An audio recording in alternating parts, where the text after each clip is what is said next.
Dans ma famille, je suis l'aîné, l'ancien, le brouillon comme on nous appelle.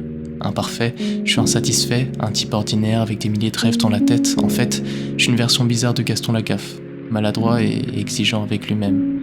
Mais pour deux êtres qui sont venus après, pour ma petite sœur et mon petit frère, la brochette dont je suis le plus fier, SDF ou millionnaire, je sais que je serai toujours leur modèle. On a du mal à se l'avouer, on s'engueule pour se le montrer, mais qu'est-ce qu'on s'aime. Entre frères et sœurs, il y a les promesses qu'on se fait et une kyrielle de claques qui se perdent. Je les ai vus grandir. Avec eux, j'ai gardé les plus beaux souvenirs. En cachette, on jouait à la DS sous la couette. Avec une balle de basket, toujours à deux doigts de casser des fenêtres. J'inventais des histoires qu'ils répétaient aux parents. Enfermés à cause de la pluie, j'espérais juste passer le temps. Quand l'un pleure, l'autre a mal pour lui. C'est comme ça entre frères. On ne partage pas que le même sang, mais la même vie, la même origine et la même petite ville dans laquelle on s'ennuie. On a construit nos premiers châteaux à l'aide de draps et de coussins. Et c'est souvent après les plus grosses disputes qu'on se fait un câlin. Allez, ça va aller.